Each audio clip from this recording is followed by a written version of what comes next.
Hello students, आज हम लोग क्लास 8th मैथ में चैप्टर नंबर 8 डिस्कस करेंगे जिसका नाम है कंपेयरिंग क्वांटिटीज। तो क्वांटिटीज जो हैं उनकी तुलना करना।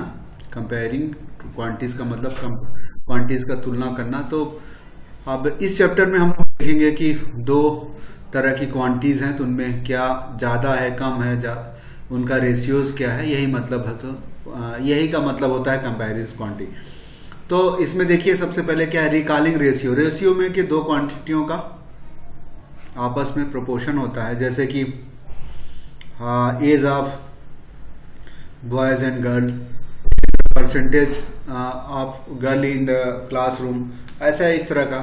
फिर उसके बाद फाइंडिंग द इंक्रीज और डिक्रीज परसेंटेज। कोई चीज को अगर बढ़ाते हैं घटाते हैं, कि सपोज करिए कोई चीज यक्स है, उसका 20% इंक्रीज कर दिए तो वो क्या हो जाएगा, जैसे 120x, ठीक है, परसेंटेज हो जाएगा। लाइक दैट, इस तरह का कुछ ऐसा चीज हो जाता है, ठीक है। तो फाइंडिंग डिस्काउंट, प्रॉफिट लॉस, ठीक है, कोई चीज बेचते हैं खरीदते हैं तो उसमें क्या प्रॉफिट लॉस होता है। उसके बाद सेल टैक्स होता है, गवर्नमेंट अगर कोई प्रोडक्ट बिकता है तो उस पर टैक्स लगाती है।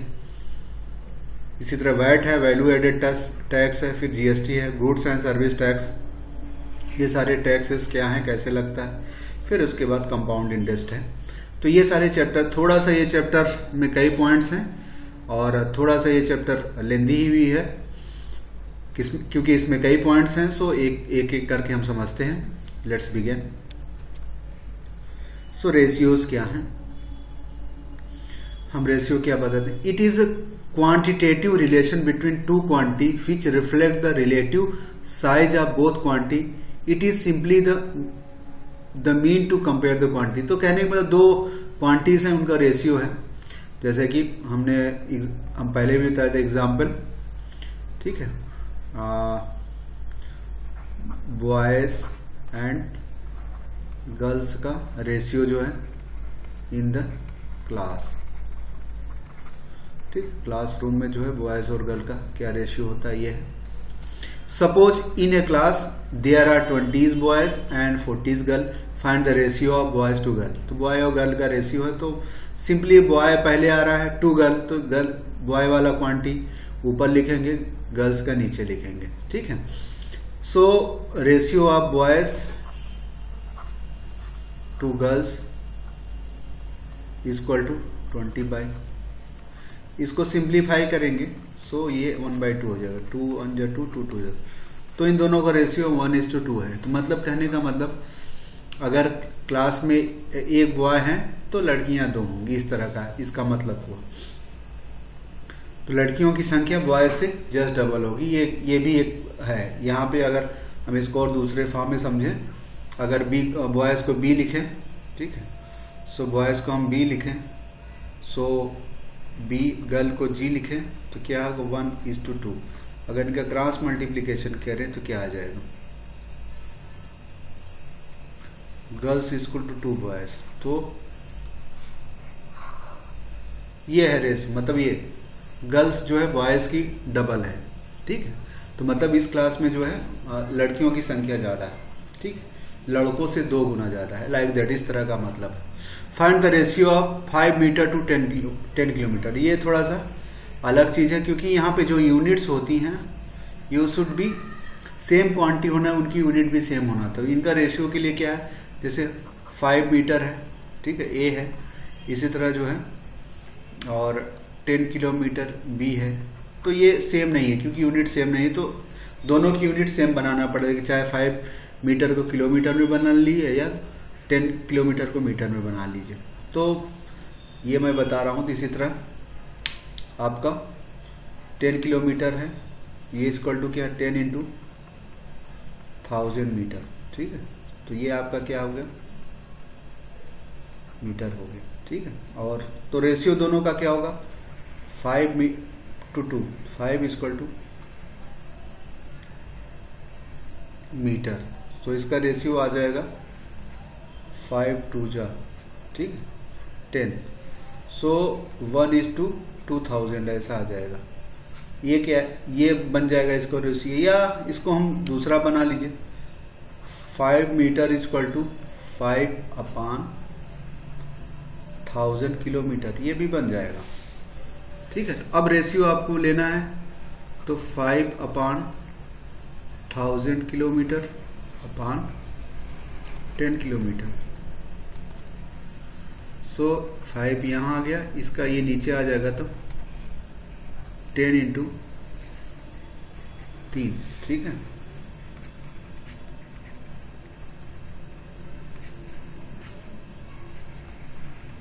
फिर से वही आ गया 5:1:2। ठीक, तो दोनों वे में आपका सेम क्वांटिटी आ जाएगी। ऐसे बनाना है तो ज़्यादा सिंपल था, क्योंकि ये थोड़ा सा कॉम्प्लिकेटेड हो जाता भूलने में, तो चाहे बिगर को ये बनाना, इसमें भी यही किया गया है।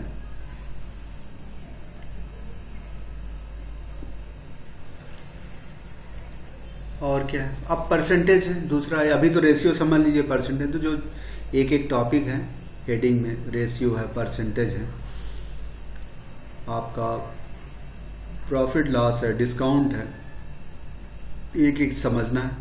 पर it is another mean to compare the quantity, ये भी क्वांटिटी कंपेरिजन करने का दूसरा तरीका है। Suppose in a classroom there are 20 boys and 40 girl, find the percentage of boys and girl. ठीक है, बॉयज और गर्ल का परसेंटेज क्या है, तो इसमें परसेंटेज होल में होता है। होल में उसकी क्या जगह, तो टोटल स्टूडेंट इन क्लास। ठीक है,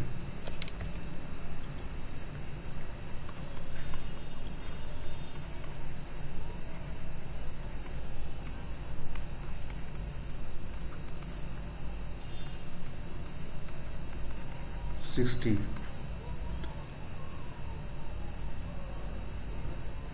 तो अब यहां आप कह रहा है कि suppose the class find the percentage of boy and girl, तो बॉय का परसेंटेज बराबर boys percentage equal to number of boys upon total student. Total से परसेंटेज में 100 में वही होता है, टोटल में क्या है।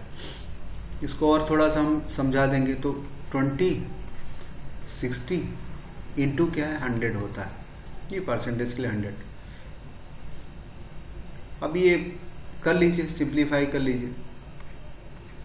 3 है तो अब 3 3 जा 9, 3 ये आएगा 33.33% आ जाता है, ये मतलब है। ठीक है, ये तो बॉय का परसेंटेज हुआ। गर्ल्स का परसेंटेज सिंपली है, इसी तरह गर्ल्स का परसेंटेज निकालेंगे। गर्ल्स का परसेंटेज इक्वल टू क्या है, नंबर ऑफ, जी का मतलब girls upon total. So girls 60 हैं, ये 40 है, और ये टोटल 60 है, इंटू 100 करना पड़ता है परसेंटेज के लिए।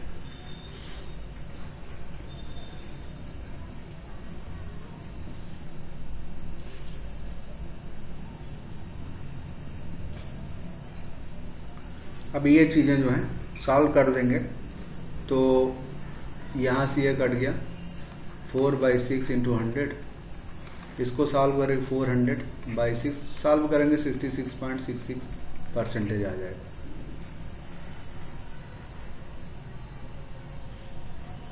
कन्वर्ट रेशियो इंटू परसेंटेज, कोई रेशियो है इसको परसेंटेज में कन्वर्ट करना है तो सिंपल है।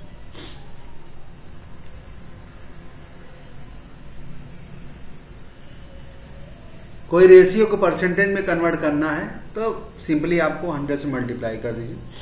ठीक है, कन्वर्ट रेशियो इनटू परसेंटेज, तो 3:4 को करना है 3:4 इंटू 100, यहाँ परसेंटेज में कन्वर्ट करना है तो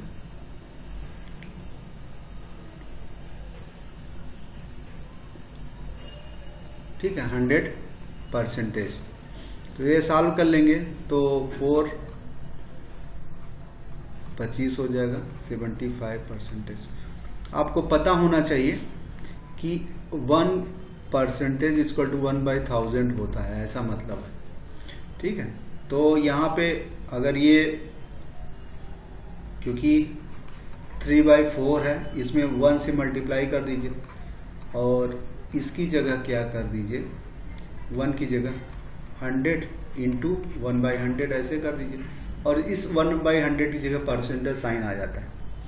ठीक है, तो 3/4 इंटू 100 परसेंटेज ये हो जाता है। परसेंटेज साइन की जगह 1/10 में, तो इससे जो है यही नंबर परसेंटेज में कन्वर्ट हो जाता है। एक बार फिर से हम देख लें, देखिए 3/4 है, इसको परसेंटेज में कन्वर्ट कर रहा है, 3/4 इंटू 100 कर दीजिए इंटू 1/100 कर दीजिए, कोई फर्क नहीं पड़ेगा। फिर 3/4 इंटू 100 और 1/4 की जगह क्या हो जाता है, परसेंटेज 1% इक्वल टू 1/100 होता है। सो यहाँ पे ये आ जाता है, इसकी जगह परसेंटेज हम लिख देते हैं। ठीक, सो सॉल्व करने से 75% आ जाता है। दैट इज मतलब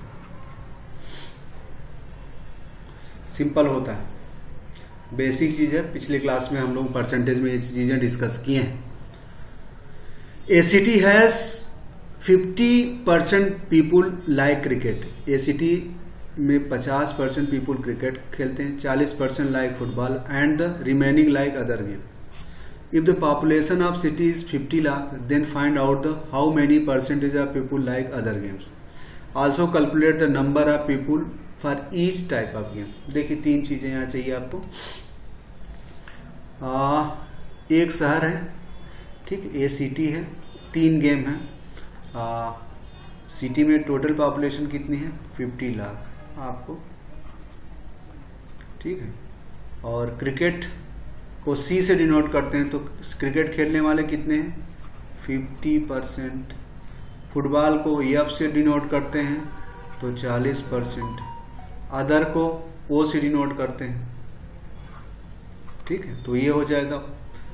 अदर कितने बचे, 50 और 40 90 हो गया, तो बाकी कितना बचा, ठीक है, 50 प्लस 40 दैट इज 90। तो टोटल तो 100 होते हैं, ठीक है, इसलिए 90 माइनस कर देंगे तो 10 आ जाएगा। तो 10% आपका अदर वाले हैं, ठीक है।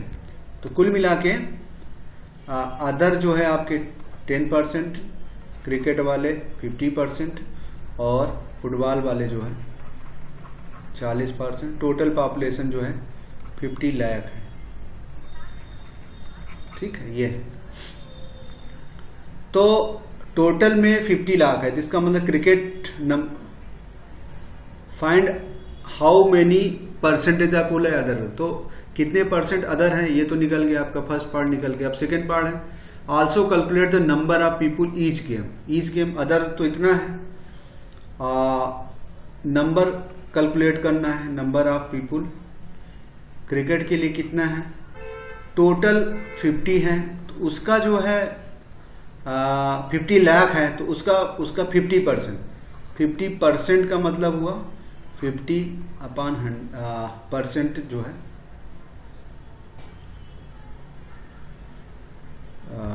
एक सेकंड लिखने में 50% है, तो ये 50 लाख हो जाता है। या कह सकते हैं 50 इंटू 100, परसेंटेज साइन हटा देते हैं तो 100 आ जाता है। अब इसको करेंगे तो ये कितना आ जाएगा, 25 lakh.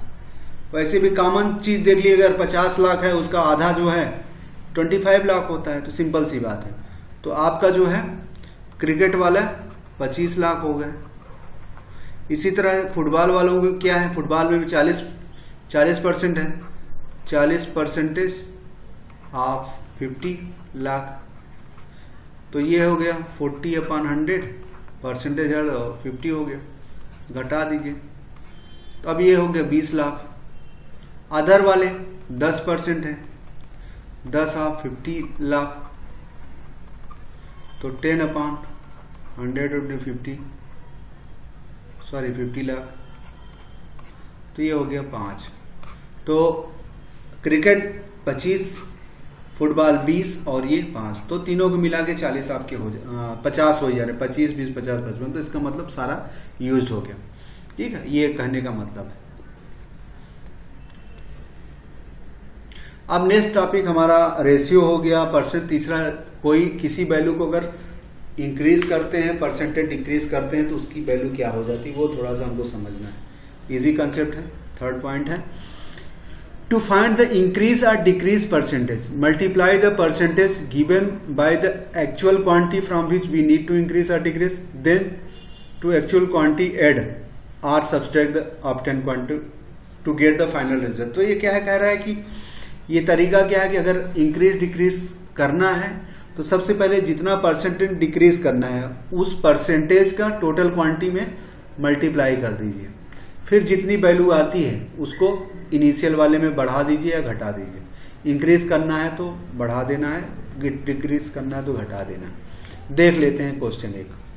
The price of certain item a was 20,000। ठीक है, आइटम वाज ₹20 था यहाँ पे। Now some feature were added to it and so the price was increase by 10%, then find the new price. कहने का मतलब शुरुआत में किसी टीवी रही हो या कुछ रही हो, उसका प्राइस 20,000 था, उसमें कुछ नए फीचर ऐड करके उसके प्राइस में 10% बढ़ा दिए, तो अब नई प्राइस क्या हुई। तो जो उसमें ऊपर कहा गया उसका मतलब परसेंटेज इंक्रीज कितना हुआ, increase equal to 10% of original price. Original price का 10% और हुआ तो इसका मतलब 10% आता है तो नीचे 100 आ जाता है। अब ये काट दीजिए तो कितना बढ़ गया, 2,000 रुपये। तो न्यू प्राइस क्या है, न्यू प्राइस मतलब old price plus increase price, यही करने का मतलब। तो ओल्ड प्राइस 20,000 थी प्लस 2,000 बढ़ गया, तो अब टोटल कितना हुआ, 22,000। ठीक है, तो ये हो गया, नए प्राइस 22,000 हो गए। सिंपल सी बात है। ठीक है,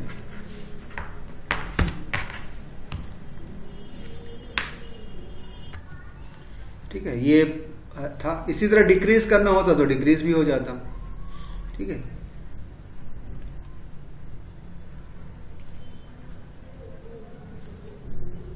अब ये थोड़ा सा कॉम्प्लिकेटेड है। The new salary of an employee is 50,000 after he was given 15% increase his salary, find out the initial salary. अब ये बढ़ा हुआ सैलरी है, 15% बढ़ा हुआ है। अब इस चीज को समझने के लिए एक तरीका है, हम बता देते हैं। सो इनिशियल सैलरी अगर सपोज करिए उसकी इनिशियल सैलरी थी, यहाँ पे यस लिखा है, आप यक्स भी लीजिए। ठीक है, तो परसेंटेज बढ़ी सैलरी 15% बढ़ रही है, तो इसका मतलब 15/100 इंटू यक्स हो जाएगी। तो new salary, old salary plus बढ़ी हुई सैलरी 15/100, तो ये क्या हो जाएगा आपका 115 यक्स आ जाएगा बटाई 100। सो ये equal to 115 x equal to, ये यक्स है इक्वल टू 50,000 है। Now solve this for x, इसको सॉल्व करेंगे। सो यक्स इक्वल टू आपका 4 ऊपर मल्टीप्लाई हो जाएगा, नीचे डिवाइड होगा, 115 से डिवाइड होगा। ठीक है, इसको डिवाइड कर देंगे,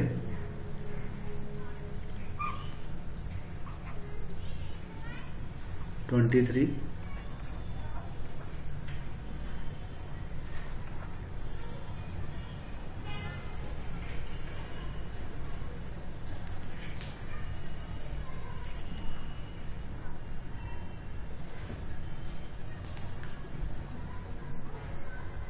अब इसको सॉल्व करना है थोड़ा सा 23 से। अब ये डिवाइड करेंगे आपको। सो इनिशियल सैलरी आपका जो है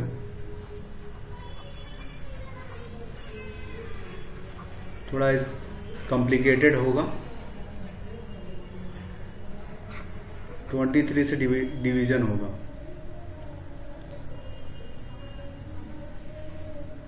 4 टाइम जाएगा, तो ये सॉल्व करने से आपका आ जाएगा 43480 के आसपास आ जाएगा।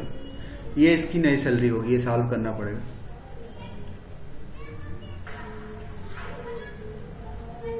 इसका एक भी और भी तरीका है, एक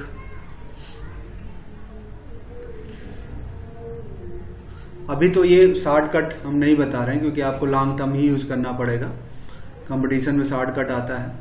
सो इंक्रीज के लिए क्या है, जो इनिशियल होती है, ठीक है, इनिशियल अगर है तो उसका जो है 100 प्लस, ठीक है, परसेंटेज इंक्रीज करके ये कर देते हैं, न्यू परसेंटेज का आता है, ठीक है। और अगर डिक्रीज होता है, इंक्रीज होता है तो यहाँ प्लस करते हैं, डिक्रीज होता है तो यहाँ 100 - ऐसा कर देते हैं, ये एक, ठीक है। अगर इस फार्मूले को हम यूज करें और न्यू वैल्यू जो ये रहती है, जैसे यहाँ न्यू वैल्यू क्या है, ये इनिशियल वैल्यू होती है, ठीक है, ये इनिशियल वैल्यू, सॉरी क्या है, न्यू परसेंटेज इंक्रीज का मतलब होता है, इंक्रीज का मतलब क्या होता है, इनिशियल 100 प्लस x 100 हो जाता है। डिक्रीज का मतलब, न्यू डिक्रीज का मतलब होता है, डी का मतलब इनिशियल जो होता है वो 100 माइनस x 100 हो जाता है। अगर इस फार्मूला का यूज करें तो न्यू क्या है आपका 50,000, ठीक है, और इनिशियल हमको पता नहीं है, ये x है, और बढ़ रही है तो इसका मतलब 100 प्लस 15% अपॉन 100। तो ये सॉल्व होने के बाद 115/100 इंटू x हो जाएगा और ये हो जाएगा 50,000। अब वो सॉल्व करेंगे तो आपके पास x फ्री करेंगे तो आपका 50,000 ये हो गया इंटू 100 अपॉन 115, ये सॉल्व कर लेंगे। इंक्रीज होगा तो प्लस रहता है, डिक्रीज होगा तो माइनस रहता है। देखिए नेक्स्ट केस है, घट रहा है। A zoo had 950 visitor on Sunday, while on Monday the number of visitor were just इतना, ठीक है। Then calculate the percentage decrease in the people on Monday. अब यहाँ परसेंटेज डिक्रीज पूछ रहा है, सिंपल है, परसेंटेज डिक्रीज यहाँ पे नहीं, परसेंटेज डिक्रीज मतलब कितना हुआ, सबसे पहले डिक्रीज संख्या निकाली है, डिक्रीज निकाली, कितना डिक्रीज हुआ, तो 950 माइनस 170,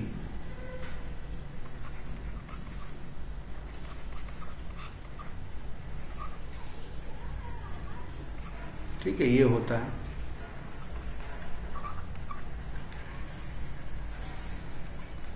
अब ये हो गया डिक्रीज, तो परसेंटेज डिक्रीज का मतलब डिक्रीज को डी से कर दे, परसेंटेज डिक्रीज में तो टोटल डिक्रीज कितना हुआ, इनिशियल कितना होता है, इनिशियल होते हैं, इनिशियल यहाँ पे ये था, इनटू जो है आपको जो है 100 करना पड़ता है परसेंटेज के लिए।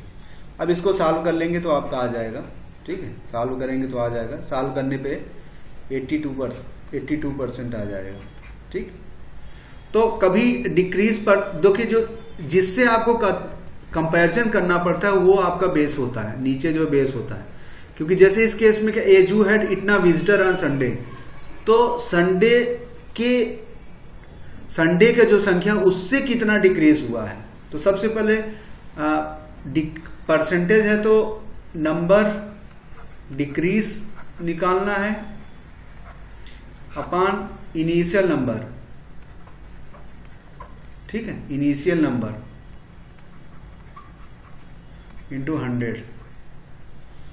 सो इनिशियल जो है 780 है, डिक्रीज इतना है, और इनिशियल था 950 इंटू 100, निकालो परसेंटेज, यू कैन गेट, ठीक। डिस्काउंट है, डिस्काउंट में भी वही वैल्यू घटाना है बढ़ाना है, कुछ प्राइस रहता है तो कुछ, यहाँ तीसरा हम कंसेप्ट डिस्कस करने वाले हैं, चौथा, सॉरी, हमने जो है रेशियो देख लिया, परसेंटेज देख लिया, फिर अब परसेंटेज इंक्रीज और डिक्रीज देख लिया। अब चौथा पॉइंट डिस्कस करने वाले हैं, डिस्काउंट है। डिस्काउंट में भी वही घटाते हैं, पहले वैल्यू किस थी, अभी घट के आई, वो उसी से रिलेशन है। Discount is a relation given on the market price. अभी क्या कुछ बिक रहा है, फिर सेल बढ़ाने के लिए कहते हैं इतना परसेंटेज सेल लगेगी तो इतना % डिस्काउंट है, तो उसमें जो मार्केट प्राइस है उसी के बेसिस पे कुछ कमी कर देते हैं। तो इनिशियल प्राइस मार्केट प्राइस होती है, तो डिस्काउंट % तो सेल प्राइस ये होता है। तो सेल प्राइस, ठीक है, ESP sale price equal to MP minus discount D%, ये होता है, ठीक है, D% डिस्काउंट % होता है, तो ये निकालते हैं।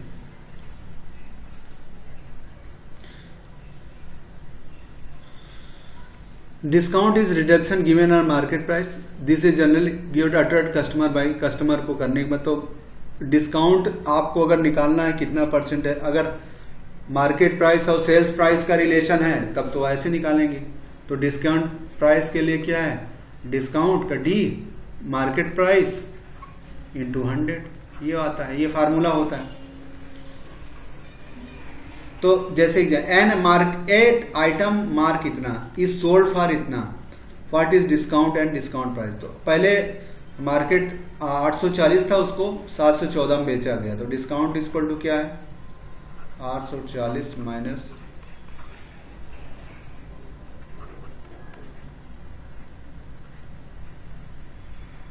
840 है,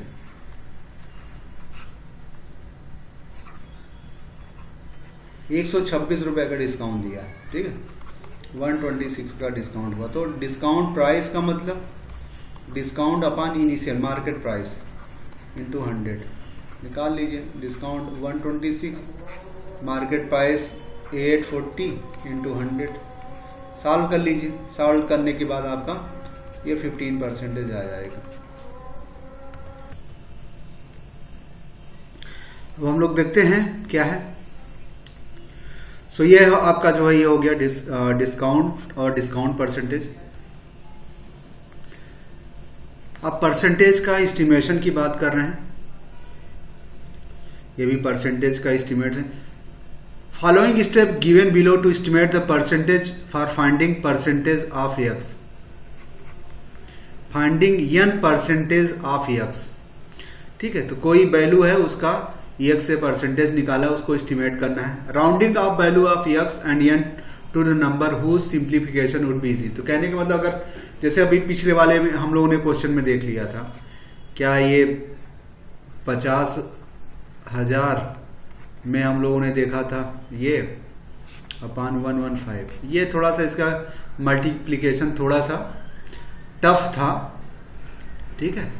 तो इसलिए जो है 115 ऐसा था, तो इसीलिए क्या ऐसे कॉम्प्लिकेशन को सॉल्व करने के लिए थोड़ा सा एस्टिमेशन होता है, अंदाज लगा लेते हैं उसके आसपास वैल्यू निकालने के लिए। तो यही कहे कि rounding off value of X and n to number हो सिंप्लीफिकेशन वुड बी इजी, मतलब उसके वैल्यू को हम सिंप्लीफाई कर सकते। जैसे यहाँ पे 115 था, इसको लगभग 120 के आसपास कर सकते थे, इसको एक बढ़ा देते तो हमारा कैलकुलेशन थोड़ा सा इजी हो जाता, ये कहने का मतलब है। मल्टीप्लाई दिस राउंडेड नंबर और डिवाइड मल्टीप्लीकेशन बाय 100। तो यही कहने का मतलब, सपोज यहाँ पे suppose price of item is इतना एंड डिस्काउंट % इतना on given item, calculate the amount needed to be paid, ठीक है। तो किसी की प्राइस है आइटम इतना, उसको 10% डिस्काउंट दे रहा है, तो अब उसको उसकी सेल्स प्राइस क्या है। तो यही कह रहा है कि अब इसको साल ये तो 10% में ये है तो इजी हो सकता है, लेकिन अब इसको और सिंप्लीफाई करने के लिए वही कह रहा है कि ये जो वैल्यू है इसको थोड़ा सा राउंड ऑफ कर लें। जैसे we will round off the price of item इतना, ठीक है, टू इट्स नियरेस्ट 10, ठीक है, 10 नियरेस्ट 10। तो इसको नियरेस्ट करेंगे कि 565 है तो लगे 570 के आसपास का, क्योंकि 65 से ज्यादा आ रहा है तो इसलिए इसको नियरेस्ट 570 का, क्योंकि लगभग ₹4.10 का, तो ये कह देंगे 517 के आसपास है। तो इससे में हम 10% का थोड़ा सा आसान होगा, ठीक है। Now we multiply the two number ये एंड वी विल हैव इतना, at least we will divide the answer by so that इतना आ जाएगा, ठीक है। तो जो अमाउंट पेड करना है इतना हो जाएगा। तो अब क्या मतलब है क्वेश्चन में, कहने का मतलब है ये जो हमारा इनिशियल प्राइस है इसकी मार्केट प्राइस कह सकते हैं। क्या है मार्केट प्राइस? 565 ये है। तो ये कह रहे हैं इसको जो है एस्टिमेट कर ले, इसको अप्रोक्स ले लें, क्योंकि इसको 570 ले लेते हैं। ठीक है, अब इसका डिस्काउंट निकाल लेते हैं। डिस्काउंट परसेंट कितना है? 10। तो ठीक है, इंटू 10/100 कर देते हैं। डिस्काउंट परसेंटेज आप आ जाएगा, इसको सॉल्व करेंगे तो 57 रुपीज डिस्काउंट होगा। तो सेलिंग प्राइस क्या होती है?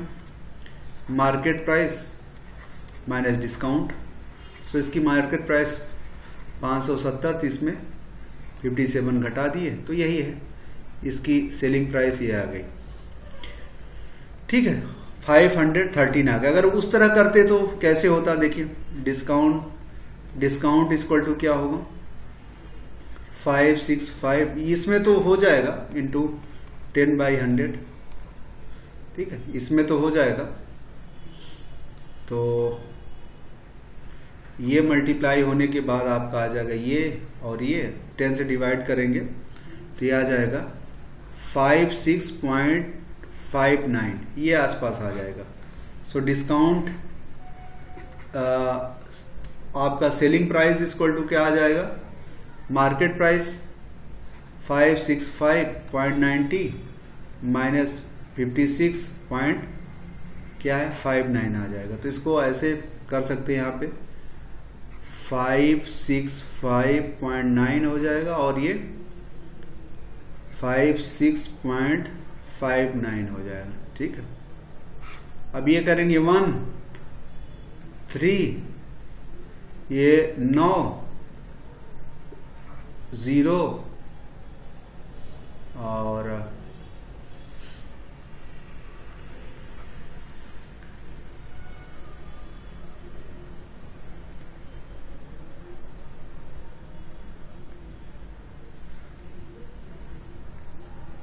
65, तो ये कुछ आ रहा है।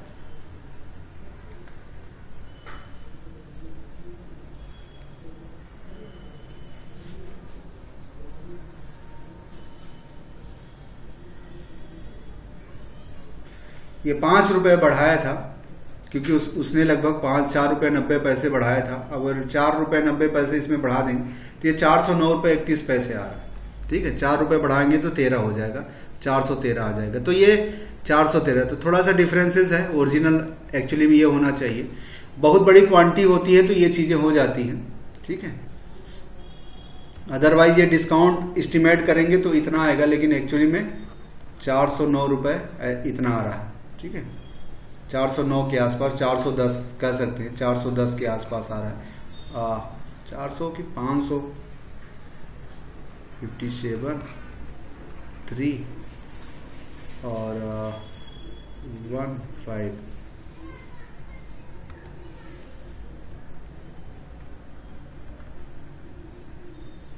56.9 59 आएगा, 59 57, इसको राउंड करने से 57 ही तो आ जाएगा। सो 57 के आसपास आएगा। तो इस पे 565, यह 56 के आसपास आ जाएगा। ठीक है, ये आ जाएगा 566 और ये 57,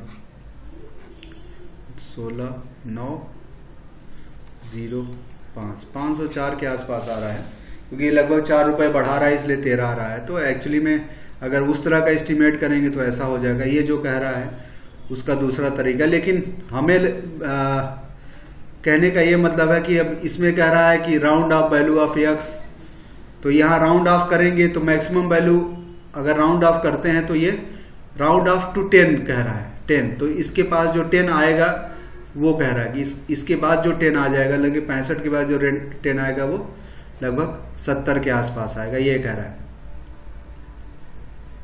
यहाँ rounded to its nearest 10, nearest 10 का मतलब होता है कि अब इसके बाद जो नया आएगा, 65 के बाद जो नया आएगा 70 आएगा, ये कहने का। ऐसे बढ़ा के करेंगे तो बढ़ा के वैल्यू आ जाएगी, लेकिन बड़ी बड़ी क्वांटिटीज में ये चल जाता है।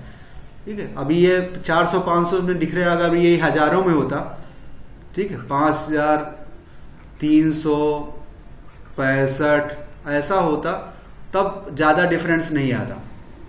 ठीक है, 5000 में तो ये हो जाएगा 70 हो जाता तो, लेकिन 100 में आ जाता है। तो दोनों चीज है, अगर नियरेस्ट 10 का यूज करके करेंगे तो ये हो जाएगा, और नियरेस्ट 1 यूनिट का करेंगे, ठीक है, तो इसको 1 यूनिट करेंगे तो 6 कर लेंगे, 566 तब ये आ जाएगा। तो देखिए 70 और 66 में 3 का वैसे भी डिफरेंस आ रहा था, तो 409 में 3 बढ़ाया था तो वैसे भी 412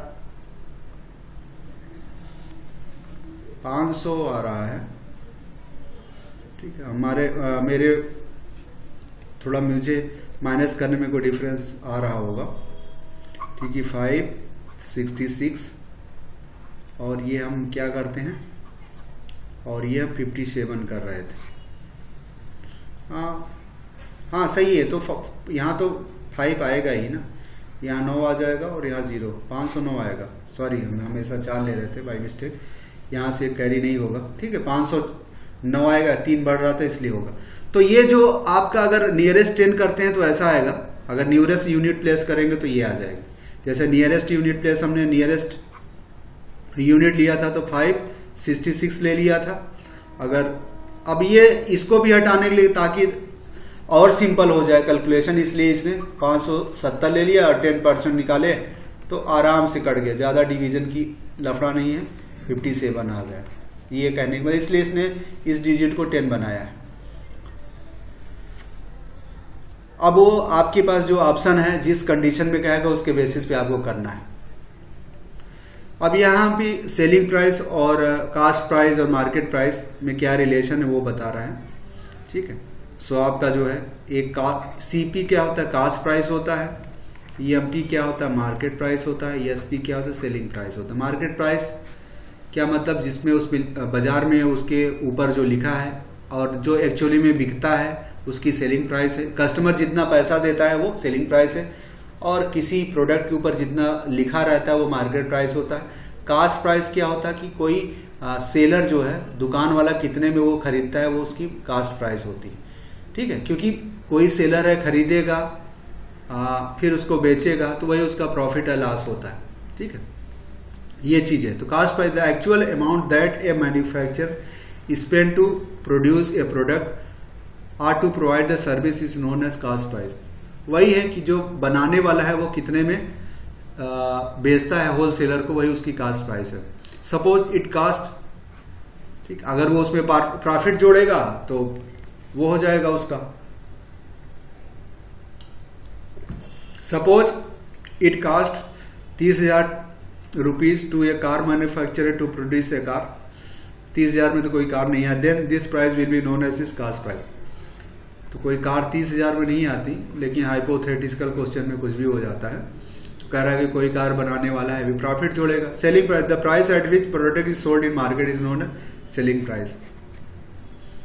सपोज ये car based company sale it car इतना 33,000 में, then this price will be known as selling price. तो उसकी कास्ट प्राइस 30,000 थी, उसने 33,000 में बेचा तो वो सेलिंग प्राइस। अब इसमें उसका प्रॉफिट कितना हुआ, तो अब अगर कास्ट प्राइस, अगर सेलिंग प्राइस ज्यादा है तो प्रॉफिट होगा कास्ट प्राइस से। यहां पे कहने का मतलब प्रॉफिट के लिए क्या कंडीशन है, प्रॉफिट के लिए क्या है, प्रॉफिट के लिए सेलिंग प्राइस जो है ज्यादा होनी चाहिए कास्ट प्राइस से।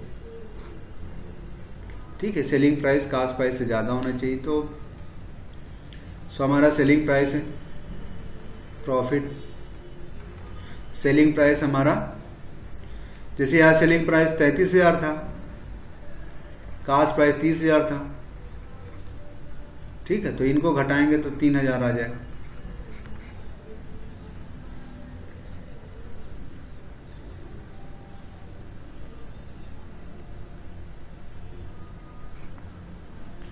तो selling price minus cost price ये आ जाएगा, प्रॉफिट अपॉन कास्ट प्राइस। ठीक, सो प्रॉफिट कितना हुआ 3,000 और कास्ट प्राइस जो है 30,000 हो, तो 100 से डिवाइड करेंगे तो ये आपका 3 3 6 एक जीरो कट गया तो कितना प्रॉफिट, 30% प्रॉफिट आ गया। ठीक है, 30% प्रॉफिट आ गया।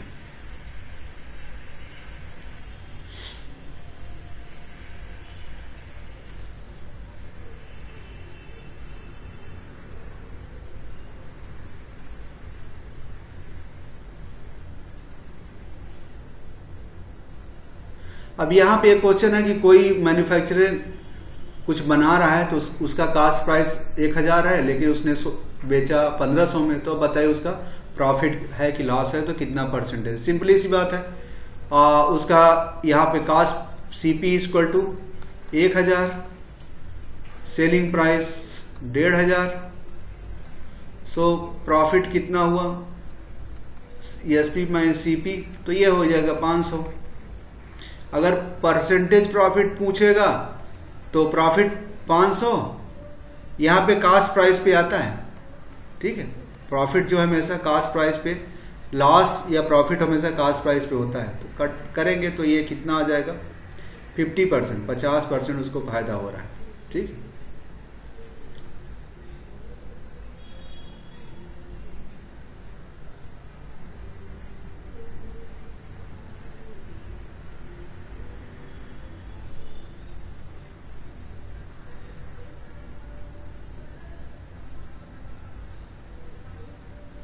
यहाँ पे थोड़ा सा मिस्टेक वो लिया है, सीपी प्रॉफिट व सीपी, तो 33% नहीं आएगा, 50% आएगा।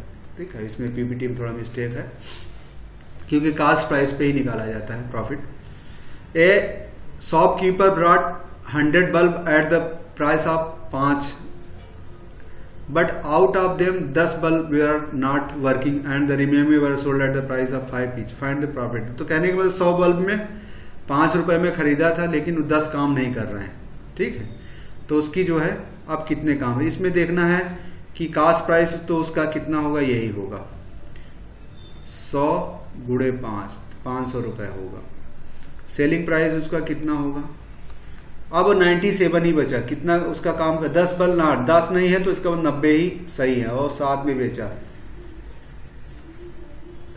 630, तो अब प्रॉफिट उसका कितना हुआ, घटा देंगे 630 माइनस 500, 130 रुपया। तो परसेंटेज, अगर प्रॉफिट परसेंटेज निकालना है तो उसका cost price, profit upon cost price कितना है 500 इंटू 100, 26%। ठीक है, साल करेगी 26%। तो जितना क्योंकि जो खराब है तो वह बिकेगा नहीं, इसलिए जो है 90 ही बचेगा। ठीक है, ये छोटी छोटी चीजें थोड़ा कॉमन सेंस लगाएंगे तो हो जाए। लॉस में वही घटाना पड़ता है, वो भी कास्ट प्राइस पे आता है, कम होता है, सेलिंग प्राइस कम होती है। लॉस अगर केस है, लॉस है तो क्या है इसमें, क्या लॉस के केस में कास्ट प्राइस सेलिंग प्राइस से ज्यादा होती है। ठीक है, तो लॉस होता है। और लॉस परसेंटेज होगा तो सिंपली बात, loss upon cost price into 100, ये हो जाता है। An item was purchase at cost of 1000 but was sold at इतना, 1000 में खरीदा गया 500, फाइंड द लॉस। तो लॉस इक्वल टू सिंपली बात, loss equal to selling price less cost मतलब एसपी, तो 1000 में जो है खरीदा था, 500 में बेचा, सो 500 आ गया। ठीक है, लॉस हो गया। तो लॉस परसेंटेज, तो 500 का लॉस हुआ और कास्ट प्राइस उसकी कितनी थी 1000 रुपये, 100, तो ये कुल मिला के आपका कितना 50% का उसको लॉस हो गया, 50% का उसको घाटा हो गया। ये if an was purchase at इतना and was sold at loss of 10%, find the selling price. अब यहाँ तो थोड़ा ध्यान रखना है, यहाँ पे परसेंटेज है, लॉस्ट एट सेलिंग प्राइस, तो लॉस्ट एट 10%, तो लॉस कितना हुआ 10% हुआ, तो कास्ट प्राइस का लॉस हुआ, so loss equal to cost into percentage loss है। ठीक है, तो ये हो गया 15, सो 150 हो गया। ठीक है, लॉस 150 रुपए का लॉस हुआ, तो सेलिंग प्राइस क्या हो गई, cost price sorry cost price minus loss. तो 1500 में से 150 आपने घटा दिया तो 1350 सिंपली सी बात है। कहने का मतलब यहाँ परसेंटेज दिया है। खरीदा था 1500 में, लेकिन उसको 10% का लॉस, मतलब इनिशियली जितने 100 रुपए में खरीदा था, मान लो 100 में खरीदा था, तो क्या है उसका 10% लॉस हो गया। इसका मतलब अब 10% गया, तब उसका कितना 90 का ही चीज बची। ठीक है,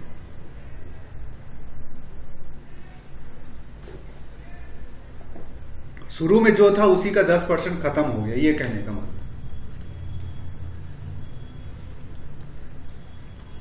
अब सेल टैक्स आता है। Sale tax, VAT, GST,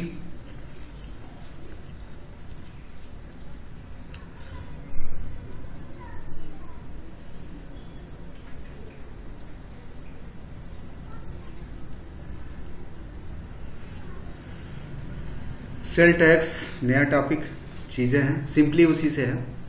it is charge we way to government when be purchase item. तो कहने का मतलब ये ऐसा टैक्स है, चाहे सेल टैक्स हो, चाहे वैट हो, चाहे जीएसटी हो, तीनों सरकार को हम कोई सामान खरीदते हैं तो उसमें इनडायरेक्ट टैक्स देते हैं, सरकार को टैक्स देते हैं। दुकानदार अपना लेता है, मैन्युफैक्चर, उसमें सरकार भी का हिस्सा लग जाता है वो टैक्स में। The price of this tax is added to selling price of item. Hence, the amount we pay to shopkeeper is then given to the government. Nowadays, the price include tax known as value added tax. ठीक है, या GST भी आ गया है। जैसे a sale tax of 5% is added to an item whose selling price is 500. Find the bill amount.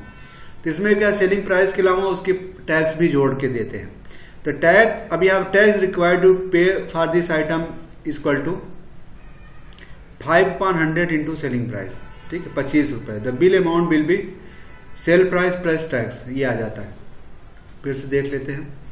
तो क्या है, जो सेल टैक्स होता है, सेल टैक्स है या वैट है या जीएसटी है, ये क्या है, सेलिंग प्राइस पे लगता है, सेलिंग प्राइस पे लगता है।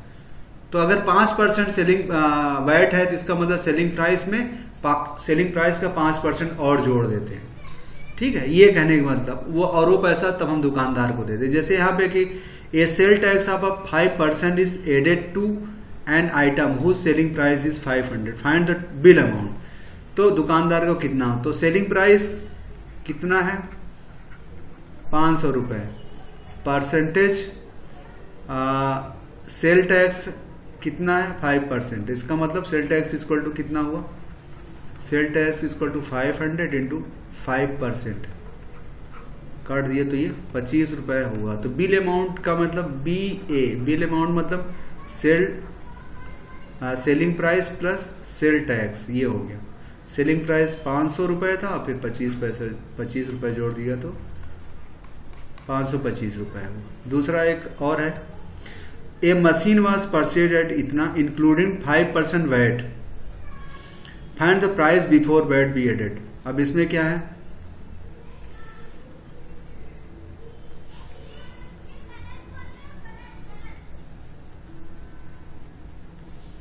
अब इसमें आपको समझना है कि अब इसमें जो है बिल अमाउंट जो है, बिल अमाउंट आपका कितना है, 600,000। इसमें क्या मतलब हुआ, selling price plus sale tax भी है। तो इसमें कितना 5% वैट है। तो वही क्या पूछ रहा है, वैट लगाने से पहले तो सेलिंग प्राइस, ठीक है, सेल टैक्स इक्वल टू आपको पता है sale price into percentage of VAT, या जो भी है परसेंटेज ऑफ वैट ये होता है। सेलिंग प्राइस आपको पता नहीं है तो उसको आप x मान लीजिए। ठीक है, x इंटू कितना है, 5 का जो है x/100 हो गया, 5% होगा तो ये हो गया 5x/100, ऐसा आ जाता है।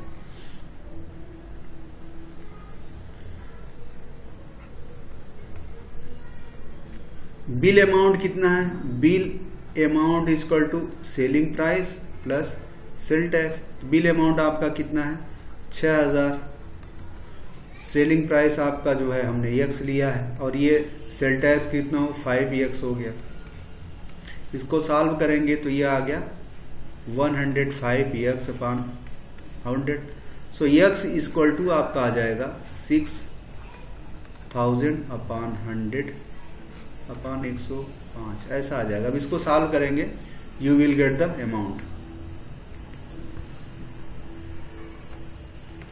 सो फिर से हम बता रहे हैं, ठीक है, bill amount equal to sale price plus sale tax होता है। यहां पे आपको क्या दिया है, परसेंटेज ऑफ वैट दिया है इक्वल टू 5, बिल अमाउंट आपको दिया है 6000 और सेलिंग प्राइस नहीं पता है।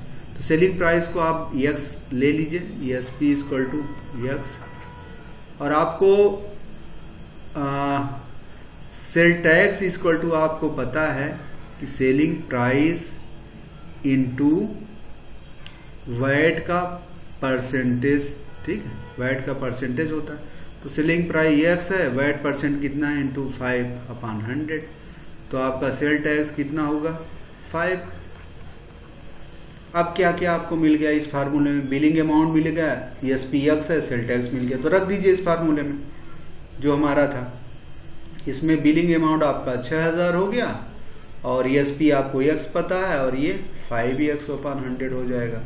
इसको सॉल्व करेंगे, यहाँ 1 होता है ना, ये LCM 100 हो गया, तो ये 100x प्लस 5x हो गया। ये जोड़ देंगे तो आपका 6000 100x 5x 105x upon 100।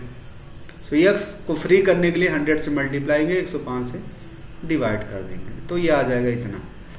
Calculation करना पड़ेगा, इसीलिए एस्टिमेशन की जरूरत पड़ती है, थोड़ा सा कैलकुलेशन इसमें होता है।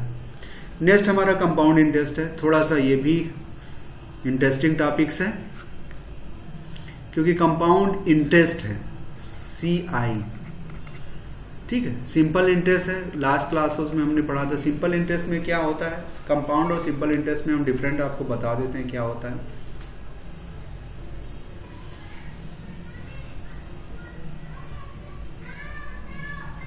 दोनों में कंपाउंड इंटरेस्ट में क्या है, जैसे सपोज करिए कोई एक समय के बाद जो है, सिंपल इंटरेस्ट में क्या, एक अमाउंट जो होता है, जो शुरुआत में जो कोई पैसा कर्ज दिया जाता है या सेविंग अकाउंट में डिपॉजिट किया जाता है तो उस पर कुछ ब्याज मिलती है। तो सिंपल इंटरेस्ट में क्या आता है, ब्याज मिलती है, वो ब्याज जो है अलग रखा जाता है, ठीक है। तो ब्याज, और उस केस में जो है हमारा जो शुरू का अमाउंट है वो हमेशा सेम रहता है, बदलता नहीं, क्योंकि उस पर जो ब्याज लगती है और जो परसेंट सेम रहे। लेकिन कंपाउंड इंटरेस्ट में क्या, एक अब वहां पे कंपाउंडेड क्या होता है, वहां पे जैसे कंपाउंड इंटरेस्ट सिंपल इंटरेस्ट में क्या है कि रेट आप यहाँ कहते हैं कि half yearly, annually, quarterly, monthly, daily, इस तरह का। इसका क्या मतलब हुआ कि डेली अगर इंटरेस्ट की बात की है कि एक दिन के बाद कितना इंटरेस्ट हुआ वो देना पड़ेगा, मंथली का है तो एक महीने के बाद कितना इंटरेस्ट है वो देना पड़ेगा, और क्वार्टर का है तो 3 महीने बाद, हाफ ईयरली का है तो 6 महीने बाद, साल भर, ईयरली का है तो साल भर बाद, ऐसे होता। तो अब सिंपल इंटरेस्ट में तो जब भी कहेगा उसके बेसिस पे जो ब्याज आ जाएगी वो अलग निकाल के आ जाएगी। लेकिन कंपाउंड इंटरेस्ट में बदल जाएगा, कहने का अगर डेली है तो एक दिन के बाद जो ब्याज आ जाएगी फिर अगले दिन के लिए फिर वह मूल प्रिंसिपल का काम करने लगेगा, ठीक है। तो वो ब्याज ऐड होती जाती है, लेकिन सिंपल इंटरेस्ट में ब्याज ऐड नहीं होती, ये अंतर है, इसीलिए उसको जोड़ते जाते हैं। तो कंपाउंड इंटरेस्ट में हमेशा जो है अमाउंट ज्यादा आता है। तो उसमें क्या, जैसे डेली कहेंगे, मंथली कहेंगे, क्वार्टरली कहेंगे, हाफ ईयरली कहेंगे या एनुअली कहेंगे, तो एक साल के बाद या 6 महीने के बाद जो भी ब्याज आएगी अब वो प्रिंसिपल में जो शुरुआत में जो अमाउंट है उसमें ऐड हो जाएगी। अब उसके बाद भी अगर वो पैसा पड़ा रहा है या कोई चीज पड़ा रहा है तो अब उसका जो है मूलधन या प्रिंसिपल बदलता जाता है, एक पीरियड के बाद उसका प्रिंसिपल बदलता है। लेकिन सिंपल इंटरेस्ट में प्रिंसिपल बदलता नहीं, सेम रहता, ये मतलब होता है। जो प्रिंसिपल बदलता जाएगा तो उस पर जो ब्याज आएगी हर बार बढ़ के आएगी, चाहे रेट वही होगा और कंपाउंड टाइम वही होगा, ठीक है। अभी हम इसको एलोबोरेट करते हैं और समझते हैं। यहाँ पे क्या, if it is the interest calculated on the basic principal as well as interest earned till date. तो कहने का मतलब जो बेसिक प्रिंसिपल पे रहा उस पर तो ब्याज लगेगी, फिर उस ब्याज पे भी फिर से ब्याज लगेगी, ये कहने का मतलब। जैसे यहाँ पे question, Ajay borrowed 50,000 for 2 year at interest of 10%, compounded annually, यहाँ पे ये वर्ड देखना है, compounded annually, find the compound interest and amount to be paid at the end of year. 2 साल बाद जो है कितना इंटरेस्ट हुआ और टोटल अमाउंट क्या है। अगर देखिए इनमें हम देखते हैं सिंपल इंटरेस्ट निकालेंगे तो इसका ESI सिंपल इंटरेस्ट कितना आएगा, देखिए ये हो गया सिंपल प्रिंसिपल इंटू क्या, टाइम इंटू रेट परसेंटेज या रेट अपॉन 100 यही हो जाता है, ठीक है, हमें पता है।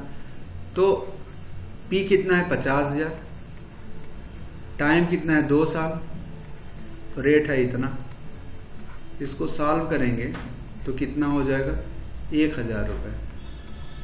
तो 2 साल बाद भी 50,000 पे 1,000 हुआ। तो अब सिंपल इंटरेस्ट तो कितना हुआ 1,000, और अमाउंट 2 साल बाद कितना पे करेंगे 50,000 प्लस 1,000, कितना हो गया 51,000, ठीक है, 51,000 देंगे। ये तो 51,000 देखिए यहाँ इंटरेस्ट आ गया, और ये अब सिंपल ये अब कंपाउंड इंटरेस्ट देखें तो कंपाउंड इंटरेस्ट कैसे आएगा, जो यहाँ फार्मूला डायरेक्ट लगा देते हैं। तो कंपाउंड इंटरेस्ट में अमाउंट लिखा जाता है P into 1 plus R upon 100 into time, ठीक है। तो यहाँ प्रिंसिपल कितना 50,000, अभी इसको और सिंप्लीफाई करके हम बता देंगे, 1 प्लस 10% अपॉन 100 अपॉन 2, इसको सॉल्व करेंगे,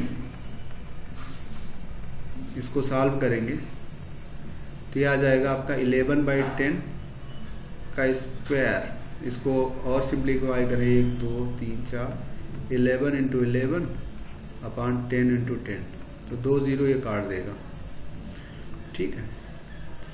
अब ये 1 to 1 आ जाएगा, 005 इंटू 5 ये आ जाएगा। अब अमाउंट कितना होगा, अब इतना आ गया, देखिए 60,000, आई थिंक वहाँ 10,000 आया होगा, सिंपली वहाँ पे एक नहीं 10,000 आएगा, सॉरी 50,000 इंटू 10 2, कैलकुलेशन में कभी कभी मिस्टेक हो जाता है। तो ये 5,000 हुआ, 2 से मल्टीप्लाई 10,000 आएगा, सॉरी ये 10,000 आएगा। तो वहाँ पे अमाउंट जो है 50 10 60,000 पे करना था, यहाँ पे कितना हुआ 60,500, 500 रुपये ज़्यादा आया, ठीक है। सिंपल इंटरेस्ट में सिर्फ 2 साल के बाद 60,000 देना पड़ा और ब्याज 10,000 हुआ, इसमें ब्याज कितना हुआ 10,500 और ये दिया, तो दोनों में ब्याज ज़्यादा आई। देखिए ये कैसे काम करता है हम समझाते हैं। देखिए 1 साल बाद अमाउंट क्या होगा, 1 साल बाद अमाउंट क्या होगा, amount plus ESI simple interest आ जाएगा। तो ये 50,000 प्लस 50,000, इस पे जो है ये इतना बड़ा नहीं, 1 साल बाद ब्याज कितनी हुआ, इंटरेस्ट कितना वो निकाल लीजिए, ठीक है। 50,000 गुणे 10, 1 साल ही है, कंपाउंड एनुअली कह रहा है इसलिए ले रहे हैं। अब ये कितना हो गया 5,000। अब दूसरे साल का इंटरेस्ट, ये पहले साल का इंटरेस्ट है, तब दूसरे साल का इंटरेस्ट कितना हुआ, सेकेंड का इंटरेस्ट। अब यहाँ पे प्रिंसिपल जो है अब ये नहीं रह जाएगा, अब यहाँ प्रिंसिपल बदल जाएगा, यहाँ 55,000 हो जाएगा, ठीक है। प्रिंसिपल अब 55,000 हो जाएगा, क्योंकि 1 साल बाद कंपाउंड हो जाएगा, जो ब्याज है वो प्रिंसिपल में ऐड हो जाती है, ये इसका मीनिंग है। इंटू 1 कट गया तो कितना ये हो गया 5500, ठीक है। अब टोटल इंटरेस्ट कितना हुआ, टोटल इंटरेस्ट का ये 50,000 5,000 ये 5500, ये कितना 10,500 आ गया। इसलिए अब 2 साल बाद अमाउंट कितना हो, 50,000 था तो 10,500 मतलब 60,500 आ गया। ये है कंपाउंड इंटरेस्ट वाला काम। कहने का 1 साल बाद जो उसका प्रिंसिपल है बदल जाता है, सिंपल इंटरेस्ट में सेम रहता है, ठीक है, ये अंतर है। अब इसी को एक फार्मूले के फॉर्मेट में रखा जाता है। अगर इसको फार्मूले के फॉर्मेट में रखा तो कैसे आ गया, देखिए हम बना देते हैं। पहले आपका 1 साल बाद अमाउंट कितना आएगा प्रिंसिपल प्लस उस पे जो ब्याज आया वो होगा। ठीक है, तो प्रिंसिपल ये हुआ, उस पे जो ब्याज आ गई P into R into time 1 है अपॉन 100 हुआ। P तो वही रहा, तो P हो गया। अब यहाँ पे 1 प्लस आर अपॉन 100 हो गया ये अमाउंट। अब सेकेंड ईयर के लिए क्या ये प्रिंसिपल का काम करेगा? ठीक है, तो सेकेंड ईयर के लिए जो अमाउंट आएगा वो क्या हो गया, ये P 1 प्लस आर अपॉन 100, फिर प्लस इस पे जो इंटरेस्ट आएगा तो इसमें भी ये P तो यही रहेगा अपॉन 100 इंटू यहाँ पे मल्टीप्लाई होगा R इंटू 1 अपॉन 100 फिर से हो जाएगा। तो ये कामा आपका आ जाएगा P 1 प्लस R अपॉन 100, यहाँ बचेगा 1 फिर प्लस यहाँ R अपॉन 100 बच गया। तो ये 2 बार मल्टीप्लाई हो जाएगा, तो P 1 प्लस R अपॉन 100 2 बार मल्टीप्लाई होने का कारण स्क्वायर हो जाएगा। तो इसी तरह ऐसे चलता जाता है। सो आप ये ध्यान रखिए कंपाउंड इंटरेस्ट के लिए ये क्या है, अमाउंट आता है, इंटरेस्ट नहीं आता। इंटरेस्ट के निकाल कंपाउंड इंटरेस्ट निकालने के लिए क्या हो, अमाउंट माइनस ये अमाउंट इंटू प्रिंसिपल घटाना पड़ेगा। ठीक है, तब ये अमाउंट आएगा। सिंपल इंटरेस्ट के फार्मूले में सिंपल अमाउंट के लिए जोड़ना पड़ता है, ये ध्यान। यहाँ पे ये अमाउंट है, इंटरेस्ट नहीं है। कंपाउंड इंटरेस्ट लिखा है लेकिन ये इज कंपाउंड इंटरेस्ट है। कंपाउंड इंटरेस्ट के बाद जो अमाउंट आता है वो होता है। P इज, यहाँ देखिए, A is amount, P is a principal, R is a rate, यानी इसको नंबर ऑफ ईयर। और क्वेश्चन लेंगे तो और होगा, देखे। Calculate the compound interest of an amount of taken at 10 for 2 year. Simple सी बात है, कंपाउंड इंटरेस्ट पूछ रहा, तो अमाउंट इज इक्वल टू क्या आ जाएगा, P 1 plus R time P कितना है 10,000, 1 प्लस 10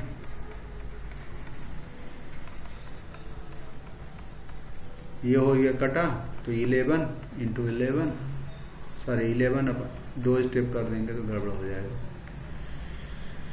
तो 11 अपॉन 10 स्क्वायर हो गया।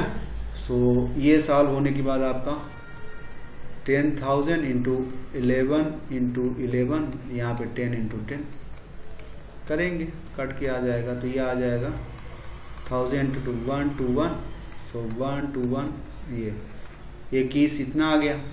अब इंटरेस्ट, ये तो अमाउंट आया ना, इंटरेस्ट निकालना है तो आपको compound interest equal to A minus P, ये आपका हो जाए, उसमें आप 10,000 घटा दीजिए तो कितना आ जाएगा, 2100 रुपये आ जाएगा। ठीक है, ये होता है। ये सम ऑफ इतना वाज बोरोड एट 2.5 साल at interest of 10%। Compound annual, find the compound interest and amount to be paid. ठीक है, अमाउंट टू बी पेड ये आपको देखना पड़ेगा। क्या कंपाउंड एनुअली है तो ठीक है का,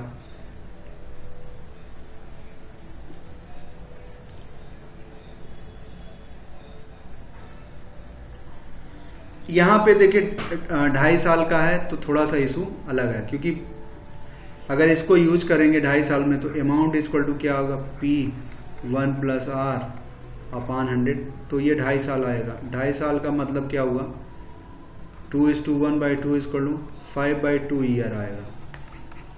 तो इसका कैलकुलेशन थोड़ा सा कॉम्प्लिकेटेड आपका लिए हो जाएगा। ठीक, एक साथ भी निकाल सकते हैं, दोनों से निकाल, हम चलिए एक साथ निकाल के आपको दिखा देते हैं। P इसका कितना है 1500 रुपये, 15,000 रुपये, और 1 है रेट ऑफ इंटरेस्ट 10 है, कंपाउंड एनुअली है। हाफ ईयरली होता तो काम आसान हो जाता। ठीक है, 2.5 साल को जो है 5/2 ईयर में लिखते हैं। इसको सॉल्व करेंगे तो ये आपका 11 ये आ जाता है। ठीक है, 5/2, या इसको ऐसे कर सकते हैं 11/10, यहाँ पे 2 ईयर, फिर 11/10, यह हो जाएगा हाफ ईयर, आधा। ये सॉल्व हो गए तो आपका आ जाएगा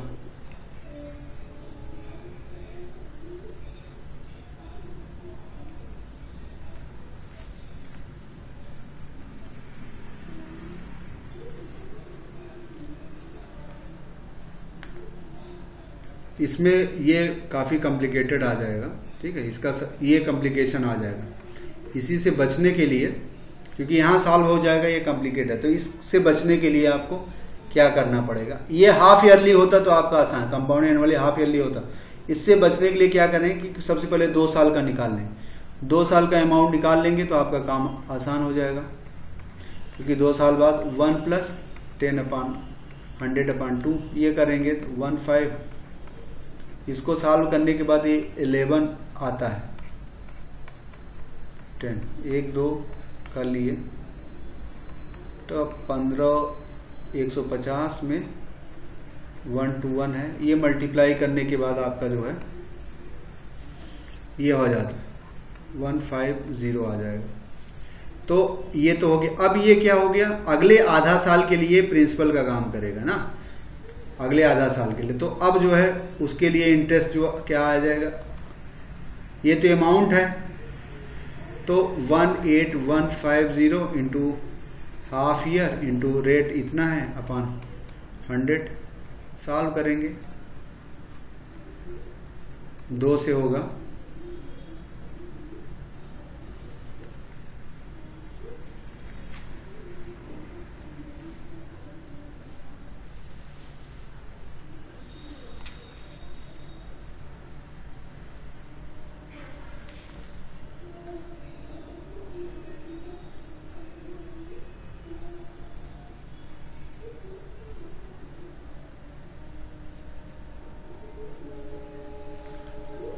नहीं, यहाँ पे ऐसा ही ये गलत आ रहा है। 1 यहाँ प्रिंसिपल 18 होगा, 18150 होगा और ये वैल्यू दूसरी आएगी।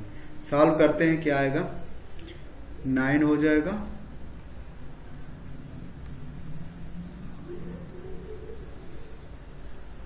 सो 9 7 लगभग हो गया, 907 रुपए इसका इंटरेस्ट आएगा। सो 907 आएगा इंटरेस्ट से। अब क्या पूछ रहा है, compound interest and amount paid. तो कंपाउंड इंटरेस्ट आपका आ जाएगा, ये एक 907 है तो 2 पार्ट में आ जाएगा। 2 साल के बाद जो इसका कंपाउंड इंटरेस्ट क्या आ जाएगा, 18/5 माइनस 1500, 3000 हो जाएगा। और अगला हाफ साल के लिए जो इंटरेस्ट था वो 905 रुपए था, तो ये ऐड कर देंगे 5, 4055 रुपए आ जाएगा, ठीक है। ये नहीं आएगा, 905 आएगा और ये 4055 आएगा। टोटल अमाउंट उसको पे करना होगा 2.5 साल बाद, तो 15,000 ये और प्लस 4055 ये 5509 ये 19,055 रुपये उसको पे करना पड़ेगा। ये थोड़ा सा कॉम्प्लिकेटेड है, अगर ये कंपाउंड कर देता हाफ ईयरली तो काम हो जाता, क्योंकि ये जो 5 साल है, 2.5 साल है, 5 साल में बदल जाता, ये कहने का मतलब है।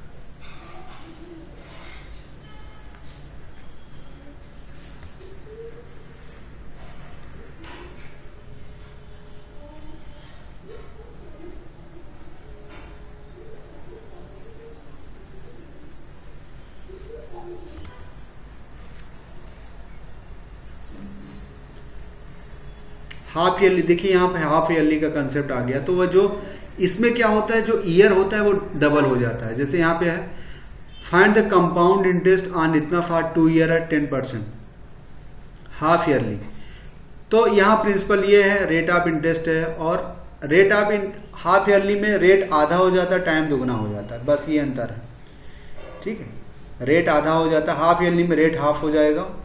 तो अमाउंट इक्वल टू वही रहता है P1 + R/100, ये यानी टाइम हो जाता। तो यहाँ प्रिंसिपल जो है आपका 10,000 ही रहेगा।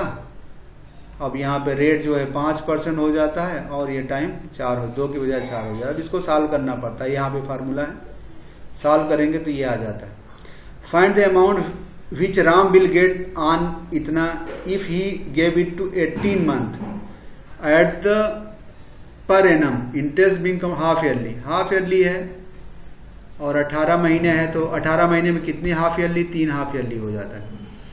ठीक है, और इतना एनम है 12.5% है, तो ये जो है थोड़ा सा 12 हाफ को सिंपली ये बताएं 25/4, तो इसको हाफ करेंगे तो और कम हो जाएगा।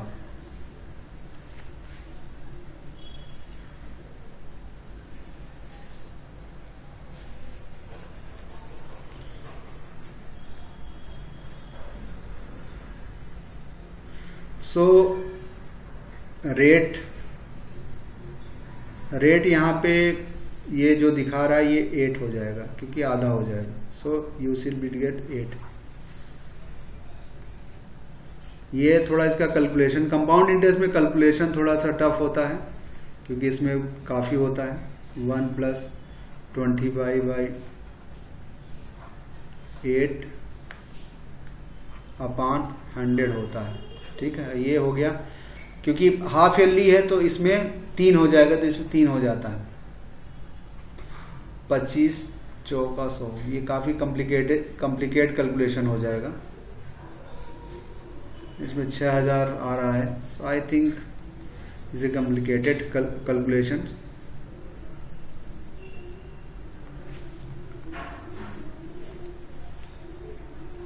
कैलकुलेटर से हुआ है, अदरवाइज ये कॉम्प्लिकेटेड कैलकुलेशन है। अगर इसका कैलकुलेशन ये कॉम्प्लिकेटेड कैलकुलेशन है, रेट भी काफ़ी कॉम्प्लिकेटेड दिया है और ये भी दिया है, तो इसका टाइम जो है, जो टाइम इसका हो जाएगा हाफ ईयरली में, ये आपका 12/1/2 25/2, तो टाइम इक्वल टू इसका हाफ ईयरली टाइम इसका हो जाएगा 25/4। ठीक है, ये तो सही है। और रेट तो ये हो जाएगा, हाफ हो जाएगा, और टाइम जो है हाफ ईयरली है तो 3 हो जाएगा। ठीक है, तो कैलकुलेट करते हैं। 500 × 1 + 25/4 × 100, ये हो जाता है 3। 5000, 25 चौके 100, 1 + 1/16 हो जाएगा।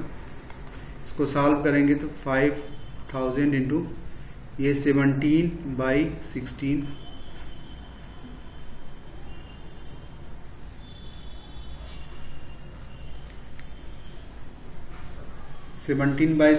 का मल्टीप्लाई करिए। सॉल्व करने के बाद हाउ मच,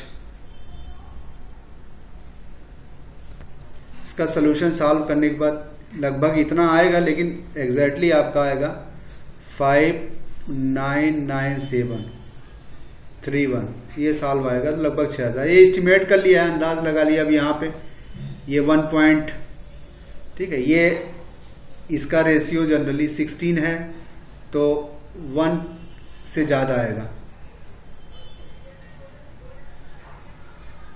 ठीक है, 1.1 के आसपास आएगा। तो 1.1 का मल्टीप्लाई करने के बाद आपको 3 बार मल्टीप्लाई करना है, तो 1 2 1 ऐसे आएगा, फिर मल्टीप्लाई करेंगे तो ऐसा 3 आएगा। तो इससे ज़्यादा आएगा, एस्टिमेट किया गया है, तो लगभग ये आ जाएगा। एस्टिमेशन ही लगाया जाएगा इसमें। ठीक है, तो ये कैलकुलेशन करके इतना आएगा, नहीं तो आप कैलकुलेट कर लीजिए। 5000 में 17 का 3 बार मल्टीप्लाई, फिर 16 से divide. Is a complicated calculation.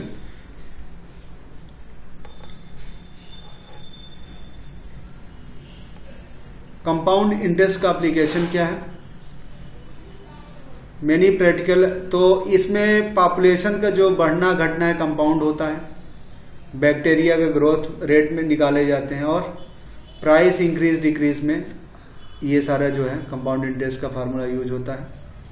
जैसे यहाँ पॉपुलेशन है, पॉपुलेशन ऑफ सिटी 97 में 20,000 थी, इंक्रीज रेट ऑफ 5% पर annum, find the population end of.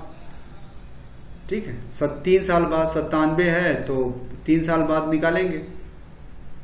तो ये कंपाउंड इंटरेस्ट से डायरेक्ट लगा लेंगे, नहीं तो ऐसे करेंगे कि 98 में कितना होगा, 5%, 1000 बढ़ी, फिर 99 के अंत में कितना हुआ, 2000 के अंत में कितना हुआ, या तो कंपाउंड फार्मूला लगाएंगे तो सीधा से आ जाएगा कि 20,000 पॉपुलेशन थी और रेट कितना था 5%, अपन 3 साल बाद निकाल लेंगे।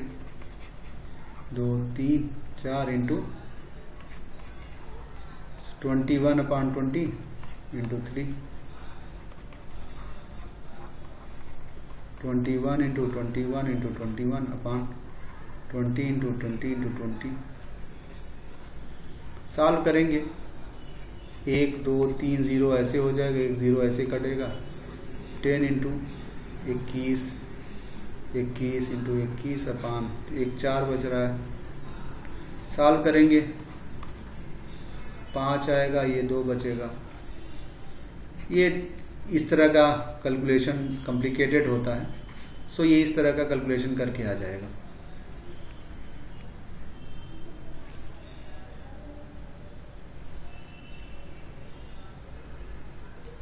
यहाँ की कोई किसी ने जो एक टीवी खरीदी थी 20,000 में, 1 साल बाद उसकी डिप्रिसिएशन हो गया ही, तो 1 साल बाद उसकी वैल्यू कितनी आई, ठीक है, घट जाएगी। तो डिप्रिसिएशन होगा, डिप्रिसिएशन शुरू में इतना था और 5% उसकी वैल्यू घटेगी।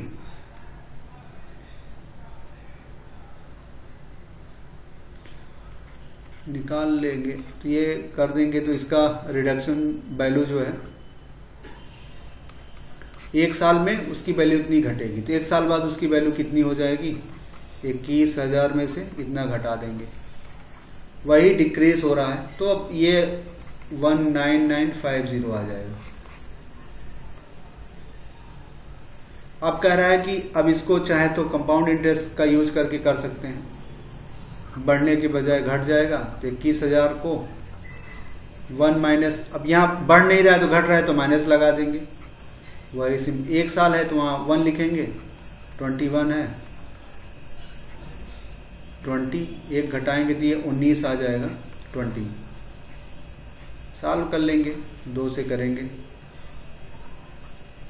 ये हो गया। अब मल्टीप्लाई करेंगे तो ये आ जाएगा, ठीक है, क्योंकि 19/20 है तो वही है, उसमें भी वही आ रहा था,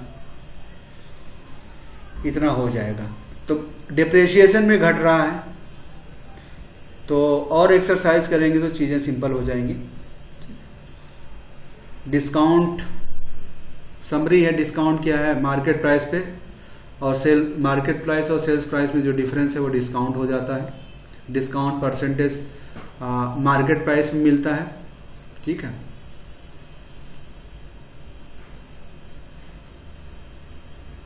बाकी ये सारी चीजें हम लोगों ने देख लिया।